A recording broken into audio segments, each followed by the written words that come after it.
have the pleasure of serving as the Development Officer at the Barbados Museum and Historical Society. It is my pleasure to welcome you to the Trevor Carmichael Walled Garden Theatre for this evening's lecture. We are honored to have you with us as part of our ongoing lecture series, a series that continues to inspire, inform, and engage our community. Tonight's presentation promises to be both insightful, rewarding, and we're delighted you've chosen to share it in this enriching experience with us.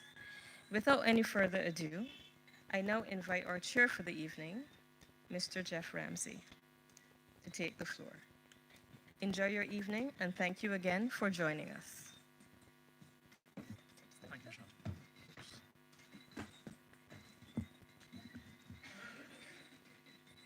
Good evening, ladies and gentlemen, and thank you for coming to this evening's presentation by Sir Paul Altman.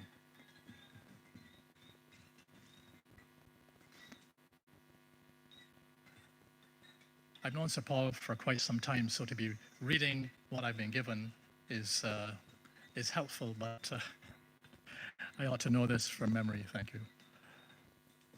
For over 4 decades, Sir Paul Altman has combined 2 of his passions: real estate development and the conservation of Barbados' heritage, to create lasting edifices on the physical landscape and cultural psyche of Barbados.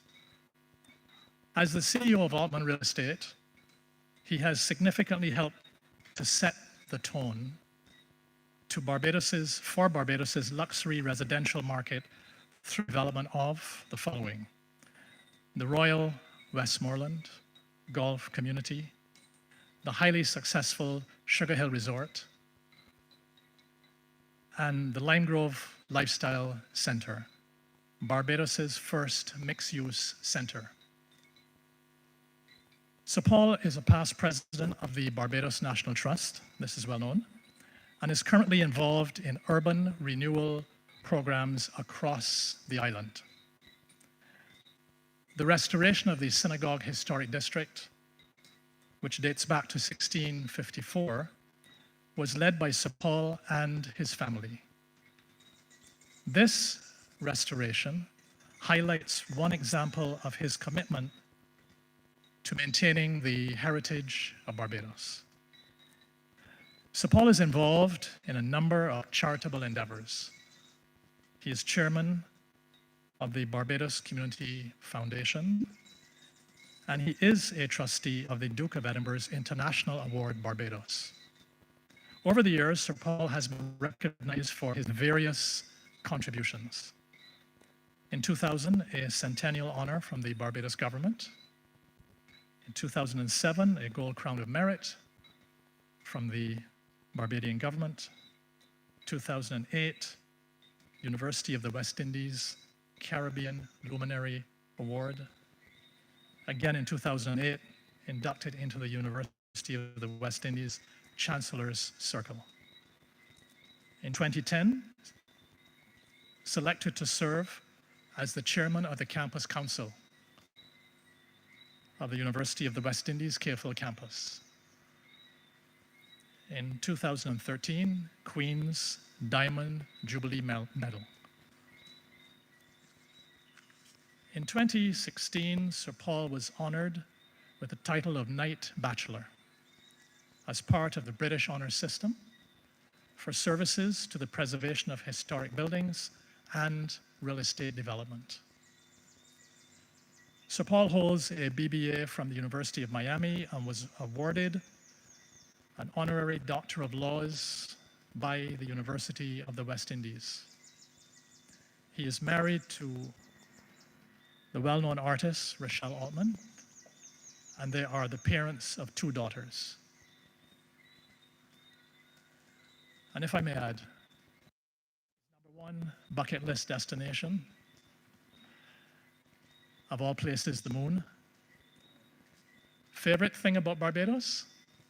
Everything. And when in Barbados, you must eat at where? Lime Grove Lifestyle Center. Without further ado, I'd like to call Sir Paul to the podium.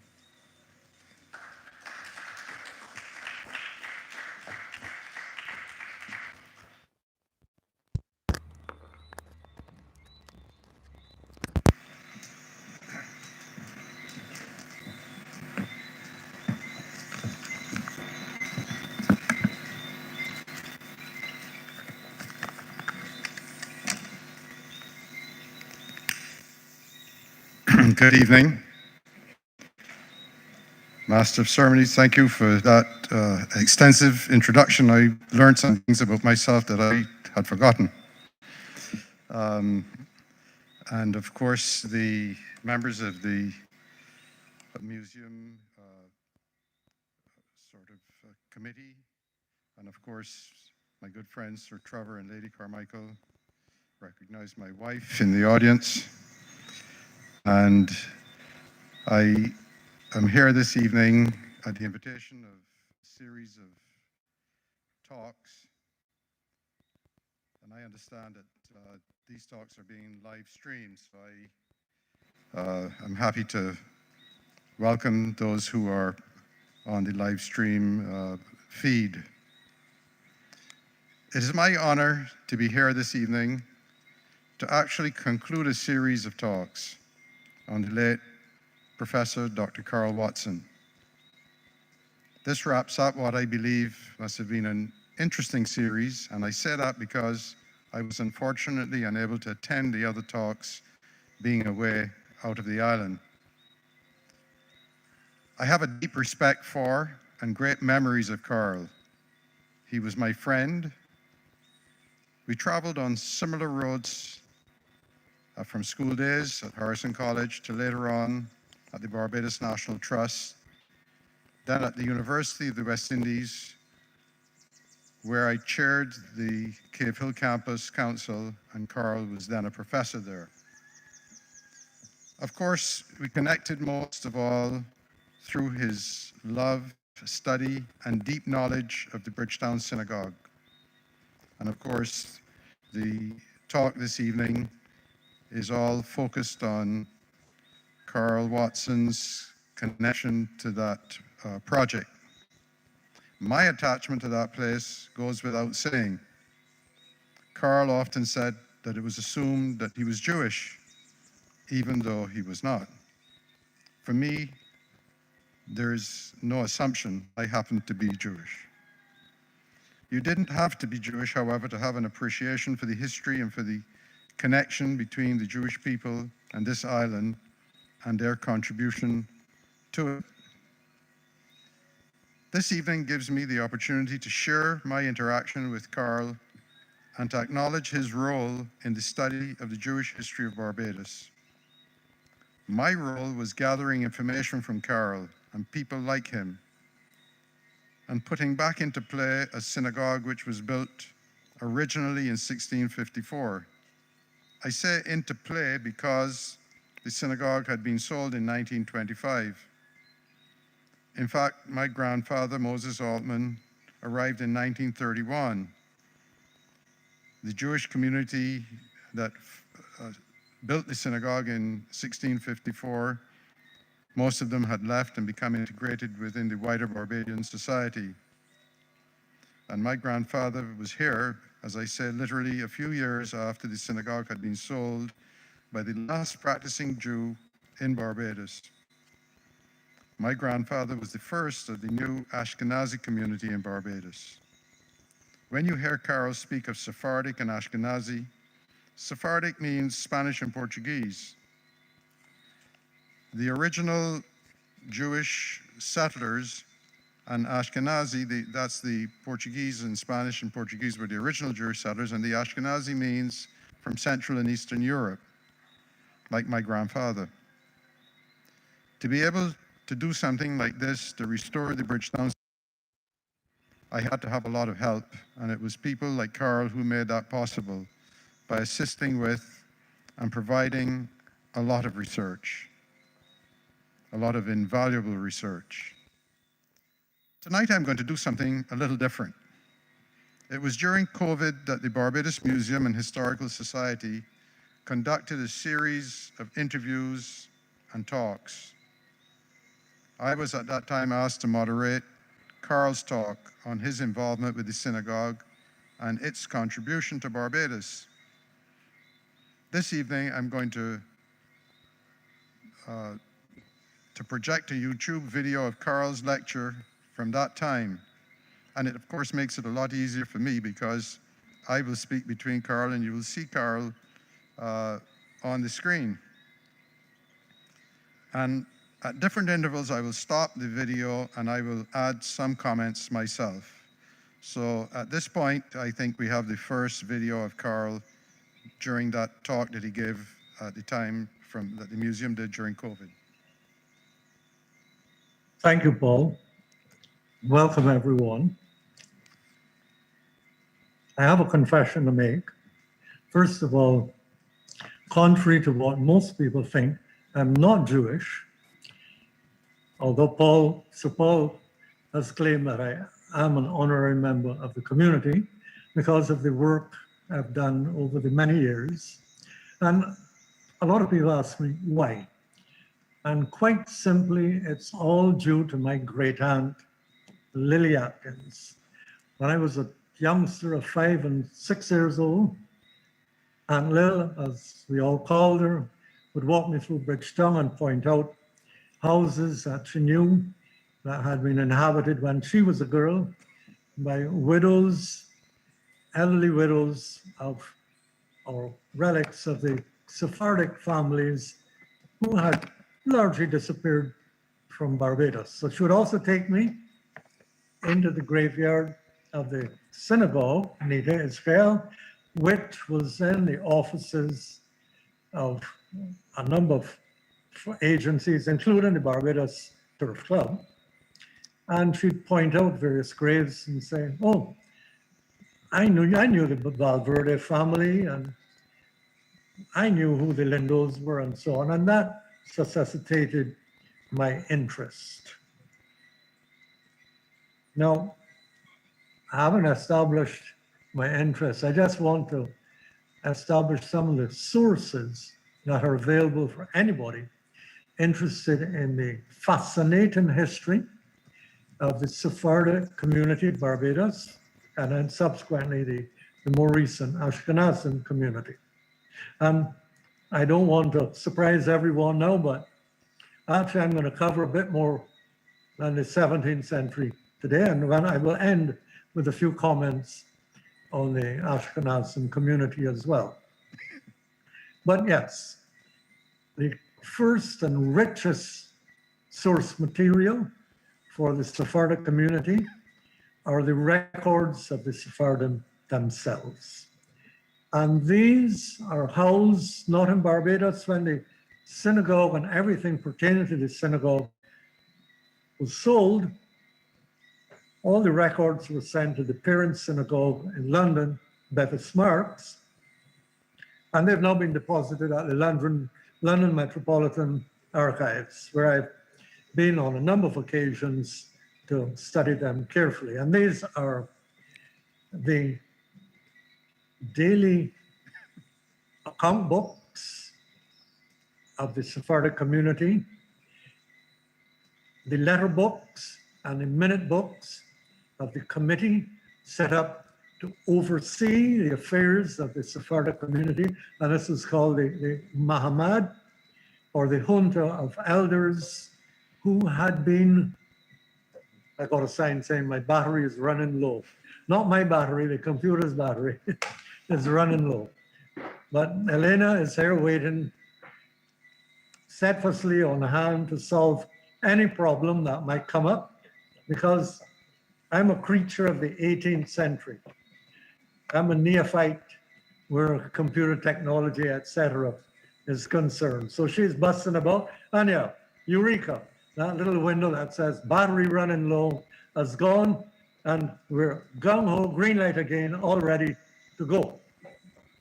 Apart from the records of Nida Israel themselves, there are also, of course, government records, birth and death records, wills, very important, I have a huge collection, huge volume that my graduate students very kindly did for me, transcribing all the extant Sephardic wills that are here in our local archives, combined with other wills that I've got from the UK. The wills are a very important source for any historian delving into the past.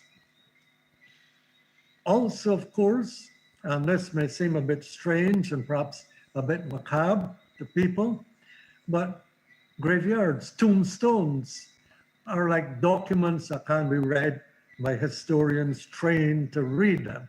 So, in fact, in some of the slides that I will show later, you will see some of the fascinating tombstones that can be found in the graveyard of Needhe, Israel. And then, of course, finally, but by no means last, archaeology, because where documentary evidence is lacking, archaeology can fill that vacuum and can supply us with perhaps a more democratic way of looking at history, because very often documents reflect the powerful. Documents reflect the mindset of those who created them, the official mindset, the elites who could pay to have documents done about them, etc. Whereas archaeology, the archaeology is literally the retrieval, cataloging, and analysis of what people discarded in the past, the garbage of the past, the debris, detritus of the past. And everybody who has existed at any point in time has been a consumer. And when you consume what you don't need or what you get tired of, or what gets too old or broken, etc., you discard. And so that is the nitty-gritty of the archaeologist who recovers all this material, etc., and then interprets it. Okay. I think that if I had to come up with an idea that I could take a rest and Karl could make it look like he was here, I think that it's much more interesting to listen to Karl than to listen to me. He has the history of the place all studied and all in his head. But you'll notice that immediately when I introduced Karl, he said, "Thank you, Paul." It's almost, it feels like he's here. I have to tell you that as you watch and listen to him, I get a little emotional because I was a part of everything that he did, and as far as the synagogue certainly was concerned. And of course, the journey that we took together in carrying out all of the research and study and the discoveries which we made, and he made, and his students made, played a major role in accomplishing a completed synagogue district. And for anyone here who has not been to the synagogue and has not done a tour, I would personally like to invite you to be my guest. I would be happy to conduct a tour of the synagogue and show you not only what is there today, but how it was reassembled through the work of Karl and so many others. When I say others, I immediately think of one other significant name which is linked to the synagogue research, and without whom I can safely say we may not have achieved any of what happened there over the past 40 years. And that person was Eustace Shilston. And it was in 1983 that my wife and I spent 2 days in the Shilston Library here at the museum and went through the files that Eustace Shilston had and that he had, preserved. And we found photographs of the synagogue, which in effect told us more than any words could have told us. It showed us what it looked like.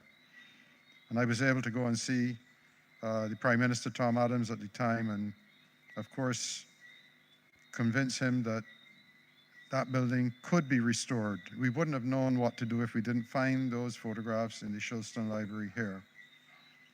And he said, "I will move the Supreme Court, which was intended to be in that location," and the letter from him is now in the Synagogue Museum.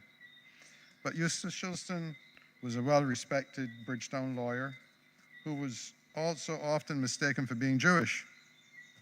He was, in fact, a Christian lawyer with an office near to the synagogue, founder and president of the Barbados Museum and Historical Society, and author of monumental inscriptions in the Jewish synagogue at Bridgetown, Barbados.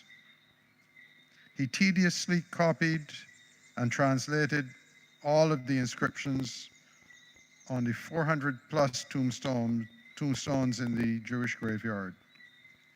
So what Karl talks about and what he did is one which has deep meaning to the project, a project which today is 95% complete. There's always more to be done. I can only say that when Karl continues to describe the attachment which he had to that place, it is not superficial. His attachment was real. Before the end of the evening, I'm going to tell you about something earlier this year which truly illustrates his attachment to the synagogue. After COVID, his research continued, and his final efforts I will share with you when we get to the end of my delivery.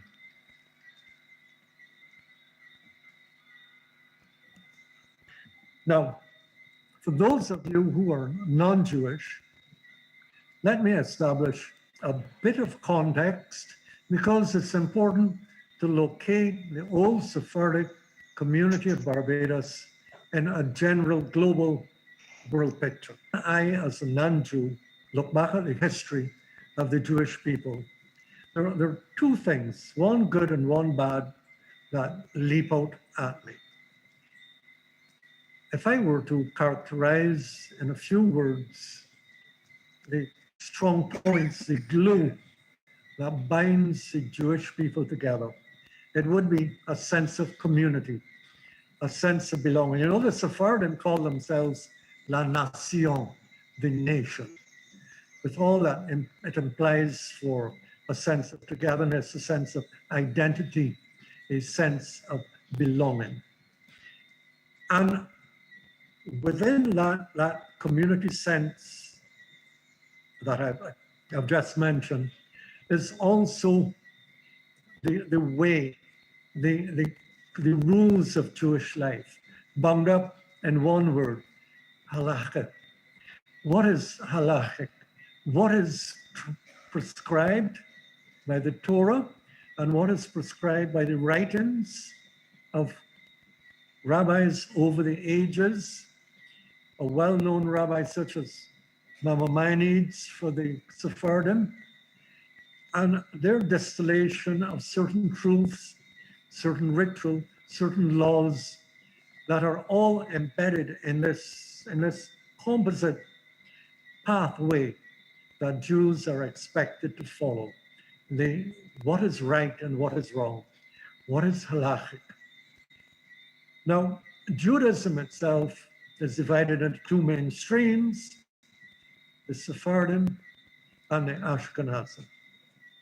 Very broadly speaking, the Sephardim are the people of the sun, the people of the circum-Mediterranean, the people of North Africa, Iberia, and the Middle East, but with their stronghold in the Iberian Peninsula, in Spain in particular. These are the people of Sepharad, as the Torah, the Old Testament, as Christians would say, identifies Sepharad as the home of the dispersed Sephardim after the fall of Babylonia, after the Roman captivities, etc. The Sephardim were in Spain from the times of the Romans. They were in Spain from the times of the Almoravid dynasties. They were in Spain during the times of the invasions from North Africa into Spain. They were in Spain during the whole period of the Reconquista, when Christian forces crossed the Pyrenees after the famous Battle of Roncesvalles, when that stopped Islamic penetration into Western Europe and marked the gradual retreat of Islam in Spain. In 1492, Granada was conquered. And that put an end to the Moorish occupation, settlement of Spain for almost a millennia.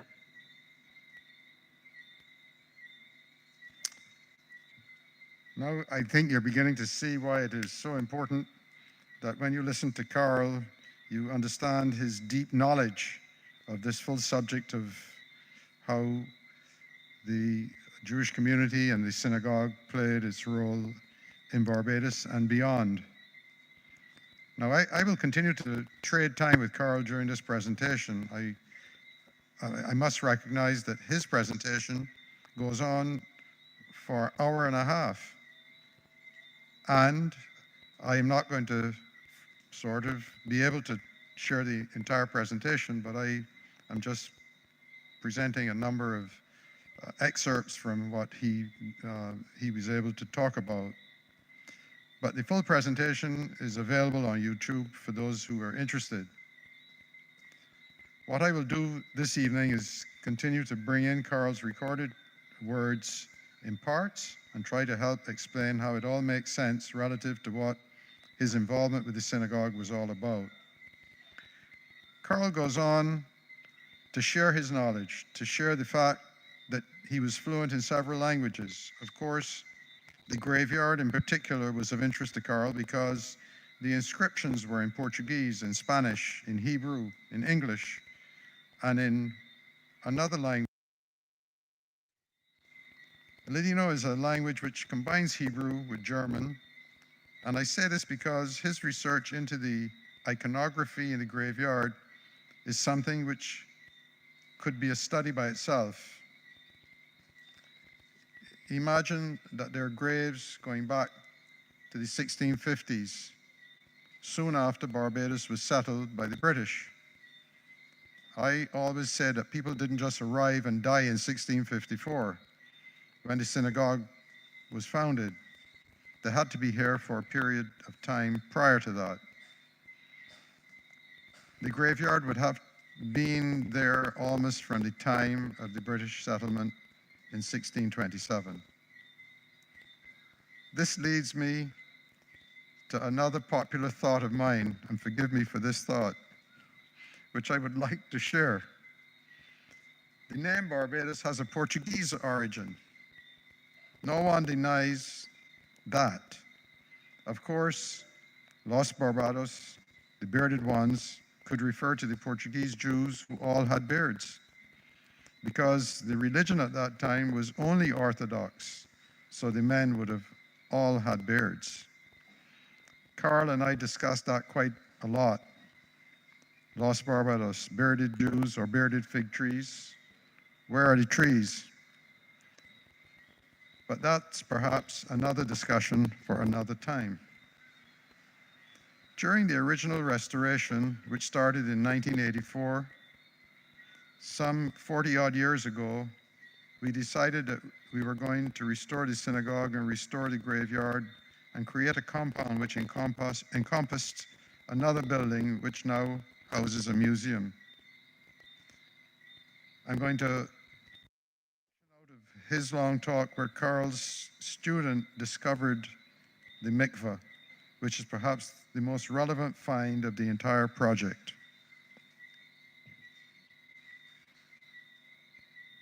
The very first thing that the Jewish community of Bridgetown did once their numbers were sufficient was to find a spot of land close to the core of Bridgetown where the essential ingredients of Jewish community life could be set up. The very first thing to be set in place was a mikveh, or as the Sephardim called, they didn't use the term mikveh, they used the term banyo. In nearly 200 years of minutes that I've examined, I've never once seen the term mikveh used. It's always been banyo. And I have here, Elena is going to help me with this. She is going to show us some photographs of various aspects of the synagogue plot, etc. So we look at the mikveh, the very first one. Yeah, there it is, yes. So here is a splendid mikveh. I'll have to tell you some about this because my students and I, and my field director, Michael Stoner, we excavated a parking lot and we came up with this. The earliest known mikveh or ritual bath in the entire Americas. When we excavated down to floor level and at both corners, the spring water started to flow and it filled up to the ritual level. You can see where the water level is there by looking at the dark line of the bricks at the back. That's where the depth of the water is. But as it started to fill, I mean, it was like a spiritual moment. It was an epiphany of some sort for me. Here was this thing that had been filled in for about 150 years, never been used. We clean it out, and like magic, like somebody turned on the faucets and the spring, say it had to be built over a living spring, a flowing spring. It started to flow again. So there you have it. And the following slide, Elena, is the steps going down to this ritual bath or mikveh. It is used not exclusively primarily by women, both prior as a ritual requirement prior to marriage and as a cleansing requirement after each menstrual cycle. Now this, judging from the ceramics that we recovered from it, these are old ceramics, many dating from the middle of the 17th century, that confirm the date of construction of the mikveh. So the mikveh was almost certainly constructed somewhere around 1653, 1654. I can easily add that the mikveh helped to cement the project in the sense that it was it is the oldest part of the area, the historic area around the synagogue. But Karl describes the mikveh, and he's the one to describe it because it was his discovery and that of his student Michael Stoner. In fact, I would like to share with you that I and the committee had a plaque erected in the mikveh, in the area of the mikveh on the inside, after Karl's passing, which in effect speaks to the fact that this mikveh was discovered by Professor Karl Watson and one of his students. And that says it all. I know that Karl would have been proud to know that we recognized him there. But he was proud to know more so that he had made this major contribution. As we continue to listen to Karl, because this evening is about him and his invaluable contribution to the synagogue historic district, we are paying homage to someone who was, in a broad sense, a figure in the history of Barbados. After that, of course, the synagogue was built. And here's a photograph of the old synagogue restored after the 1831 hurricane, and its interior, which to some degree echoes what the early Sephardim would have known from their first parent synagogue, which was the synagogue in Amsterdam. The English synagogue by the Smarts became the subsequent parent synagogue, the readers' desk, etc. All of this restored. So here we have the built aspect of the Nidhe Israel, the scattered of Israel synagogue for the Karl, the community of Nidhe Israel.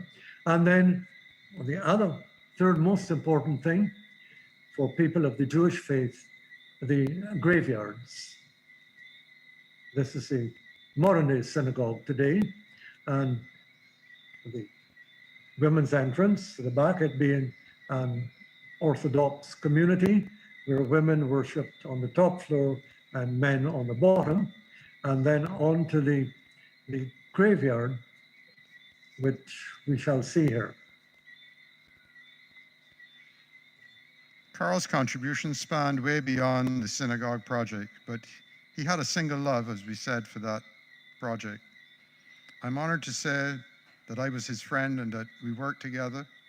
When he went to England to meet with the elders at the Bevis Marks synagogue, and Bevis Marks were the trustees for Nidhe Israel, which is the synagogue in Barbados. And they were appointed trustees when Nidhe Israel was sold in 1925. In effect, all of that helped to guide the process for him. By making the correct introductions, Karl came back with a trove of information and discoveries, highlighting how Barbados and the Jewish community here had that main connection with London, how Jews fleeing the Spanish Inquisition had ended up in Recife in northern Brazil, which was then a Dutch colony, and how when the Portuguese took over Recife, the Jews fled again to the West Indies, with some of them ending up in Barbados, establishing the first and oldest synagogue here, and that is the oldest synagogue in the Western Hemisphere.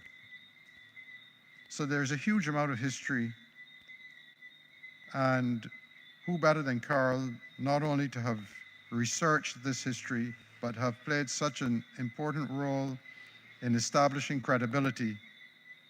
I can say that I am thankful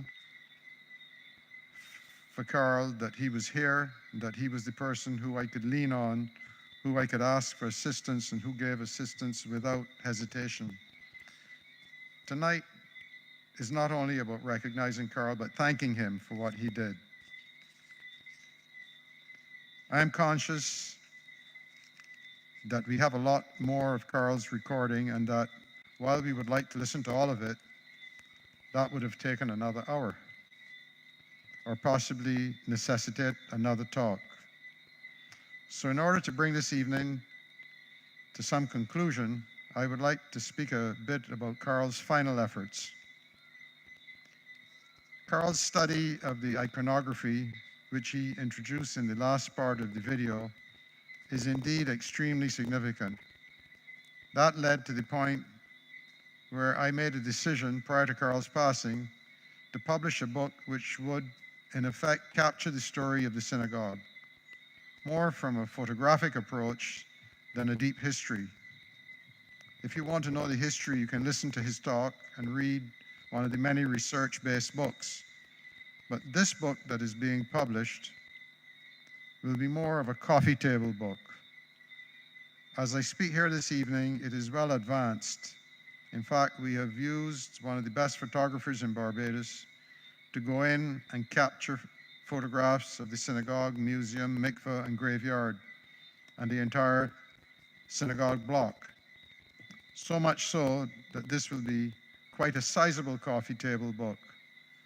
But the catch to all of this is that we set up a committee responsible for signing off on the contents of this book. That committee consists of a group of people who you would be familiar with, and some of who are here this evening. Of course, we have Sir Trevor Carmichael, who has been a part of the restoration project from day one, helping establish the synagogue as a charity and sitting on the synagogue committee for many years, and I dare say supported by his wife, Lady Sharon. Mr. Jeff Ramsey, current president of the Barbados National Trust, who sits on the Synagogue Historic District Committee and has been extremely helpful in many parts of preserving the synagogue. Mr. Keith Miller, who is the publisher, myself, and of course, Karl was on that committee. Karl not only sat on the committee for the coffee table book, but he was responsible for all the written content linked to the book. Karl completed his writing just before his passing. he committed to write all the history which we are hearing about tonight. And when he was ill, he assured me that he would finish what he was doing, knowing that he was going to leave this earth. And he did so, delivering it to myself and Keith at Miller Publishing. While this evening concludes a series of lectures in the memory of Karl, it allowed me and allows me and offers me the opportunity to speak about and share the role that Karl played in guiding the Synagogue Historic District to become a significant heritage site, a UNESCO World Heritage Site for Barbados, or part of the World Heritage Site for Barbados and beyond. The Synagogue Historic District was one of his most significant interests. No words can describe how I feel about what Karl did, and to share Karl's commitment and delivery on his commitment. Karl, wherever you are, thank you for everything you did. And to all others involved, I offer my word of thanks. Thank you.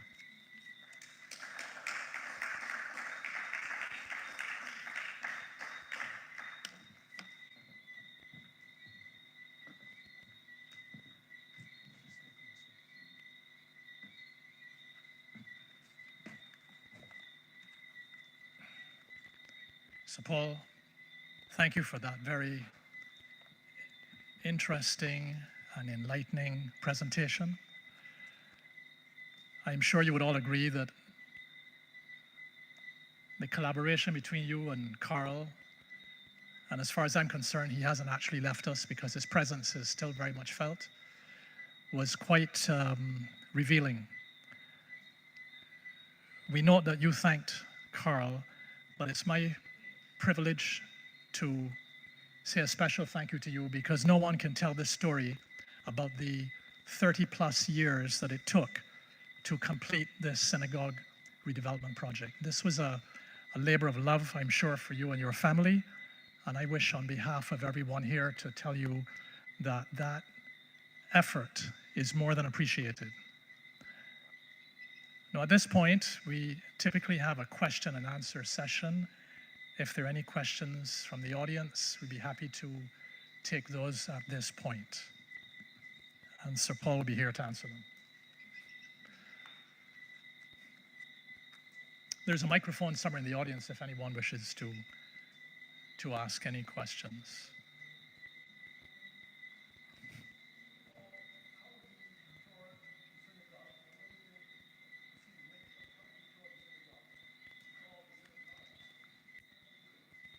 You can come forward. Yeah, the question is how did we go about restoring the synagogue? No, how did we get the tour? How did we tour it? Yeah. Basically, the number here tonight, I would say it's just as easy. You can give me a call. 262-9595, and I will arrange it, because if there were more people, I wouldn't give out the number and tell them all to call. But with a few here tonight, I can say, call me safely, and I will arrange it. And I can tell you that if you toured it, and I every time I go there, I make up a number. I said, well, this is my 5,650th tour. So I'm there quite often. And the tour also gives me an opportunity to sort of check on everything that is there, and to recognize that there are people that are there every day. We have a manager and assistant and some other people that work there. And I have to recognize this gentleman who, as a landscape architect, Jeff Ramsey, did a tremendous amount of work there. So to discover a mikveh is one thing, but then to design and build the cover for that mikveh, there's only one person that could do it and make it look like it was there for 400 years. And so many other things. And one of the things that you'll see if you went there was that the surrounding car park from day one was intended and referred to as a park for cars rather than a car park, so that it's planted with trees, it's landscaped, and the feeling when you go into the car park is one not being in a car park nearly. I mean, and what Jeff did with the old, the original fire station, which was restored. And the fire station is a part of the compound, and the fire station, maybe Jeff could describe it even a lot, not maybe, but he can describe it a lot better than me, but to rescue that building that was literally going to fall down, like everything else in that compound, and to make it look like it has been there and preserved in its best form. So when you go there, you'll see these things. And of course, the Artisans building, which was literally a muddy space that people should not have been working from, but they were. And to rescue that building and give it a sense of pride, to make it feel like it was always intended for purpose and that it fulfills that intention, so that the Artisans building has in a shoemaker, a seamstress, and various people, and that is part of the compound. And of course, we can't leave out the Emancipation Monument, which is where Codd's house was. And that building was destroyed unintentionally, but should not have been destroyed, because that's where the Emancipation Bill was signed, Codd's house. And the other parts that are buildings that are there, of course, is the museum, which most people that go into that museum come out and say it is, they're fascinated by what they see. It's not a museum with a lot of artifacts like this museum, but the Barbados Museum gave back what they had. And I have to say that I never stopped recognizing that there is a connection between all of these places, and that what the Barbados Museum gave back helps to convince everyone that these were not just a story. There were real things that were kept here that were given back. And finally, the social hall that Jeff designed, which is, it looks like it was there because it complements the synagogue building. It looks like it is a part of it. And only Jeff could have designed it to look like it was there. And then Jeff came up and said, well, wait a minute, this social hall should be called the Shilston Hall. And I think that as a result of that recommendation, it didn't take long for us to accept that it was the Shilston Hall. So all of these parts, and the graveyard itself, and when we talk about what Karl was able, and Shilston copied every inscription on every grave. And he didn't speak all of these languages, but he communicated with the New York Jewish Historical Society, a gentleman by the name of Malcolm Stern, who was the president of the New York Jewish Historical Society. And through that, he got the translations from Hebrew and from Ladino. Of course, the Spanish and Portuguese, he could get others to translate. But Malcolm Stern was alive when I started the project, and I spoke to him. And I asked him about his sort of communications with Shilston. And he was very, very willing to tell me that story. But the one thing that he did tell me, which he's not alive today, but he would be sort of dumbfounded to know, was that he told me that he didn't think that it was possible to restore that because people had tried and it couldn't be done. And I guess that, you know, it teaches us all that if there is a passion, and people like Karl and others like Sir Trevor and people around that you know, and the National Trust and all of the people that help to push for this project to happen, that if there's a strong intent, that things can happen. And I mean, I can go on all night telling you stories. You don't need to do the tour anymore.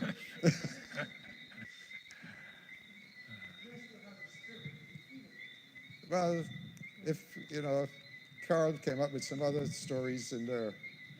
But I'm not going to share all of Karl's stories here tonight.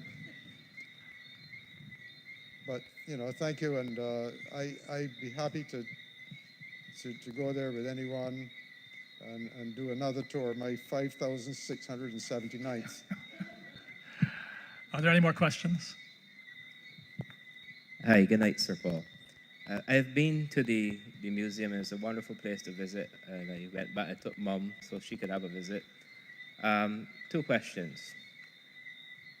The first one: have you guys published or have a roadmap in place that if a similar heritage project was to be approached, that they could pick up the document and say, well, this is perhaps a roadmap that we can follow to do something likewise?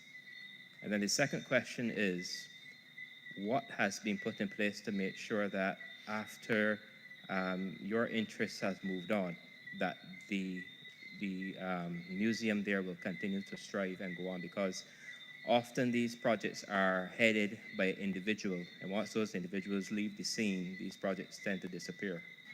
So what has been put in place to ensure that the upkeep and so on of that whole district will continue for the future? Okay, well, let me answer your second question first. When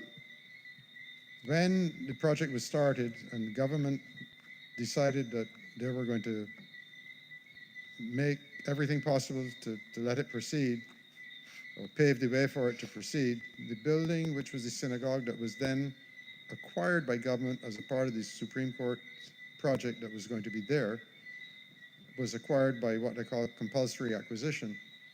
And then they handed it to the committee that Sir Trevor and myself and Jeff and everyone others were on. And what we did is we vested it in the Barbados National Trust, so that it's a property that is owned by the people of Barbados. It is not owned by any community or sect or individual. It is owned by the people of Barbados. And the Jewish community are simply given the right to use it and maintain it as long as they're capable of doing that. Should anything happen, because we always say you have to think beyond out of the box. I mean, let's say that I can't tell you what's going to happen, like you suggest, 100 years from now or 200 years from now. But a property like that, which has that relevance to the history of Barbados, should belong to Barbados, and that's where it rests in terms of its ownership. And my good lawyer there was the one that helped put that all in place. Now, the first question was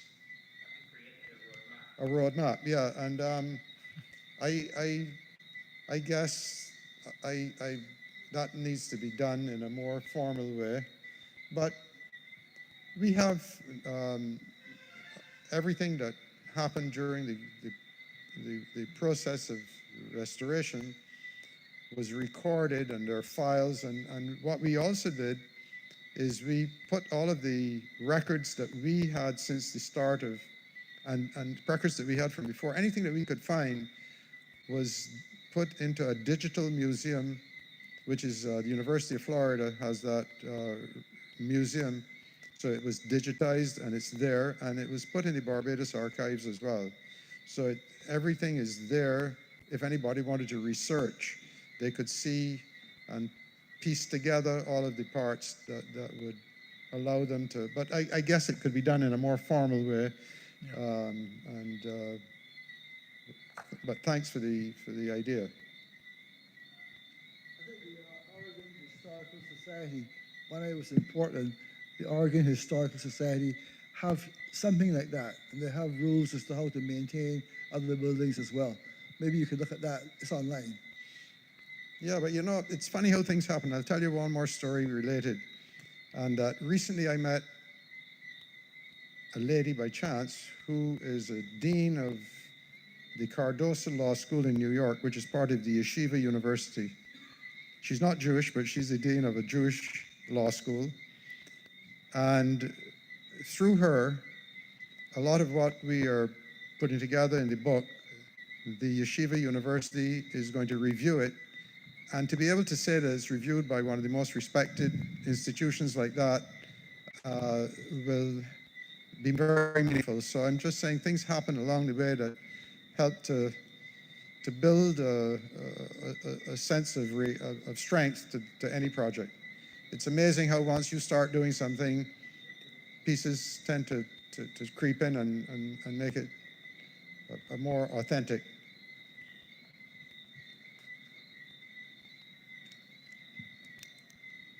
Any other questions? And I would just like to identify the speaker,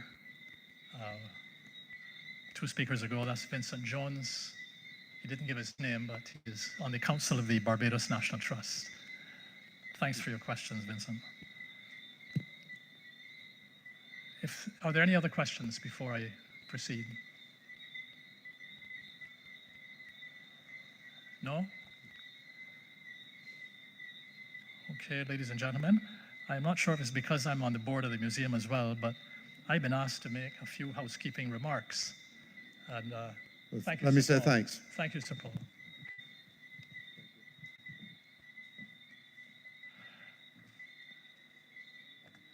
There are a few more events on the year-long calendar to do with this Karl Watson series being presented. And there was one event which was, shall I say, postponed for a brief period, and that is Watson Art, Culture and Collecting. And this will involve director Alessandra Cummins and Dr. Marcia Burrows from the KFL campus, and that will be on July 2nd, 2025. And there's also a tour, I believe, planned of the city. For those who are interested in keeping in touch with this program, this is also on the museum website and the National Trust website as well. So without further ado, I just want to say that I personally found this a very enlightening presentation, very educational. And I do not think of Karl in the context of the late Dr. Karl Watson, because his presence is, in my view, very much still with us.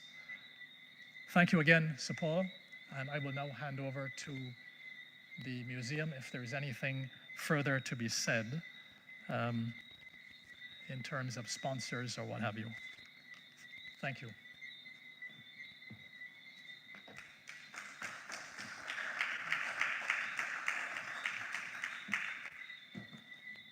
I think everything has been said. We just want to say thank you and look forward to seeing you at some of the other events that are advertised in your pamphlet.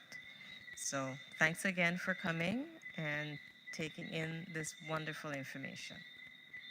Thank you.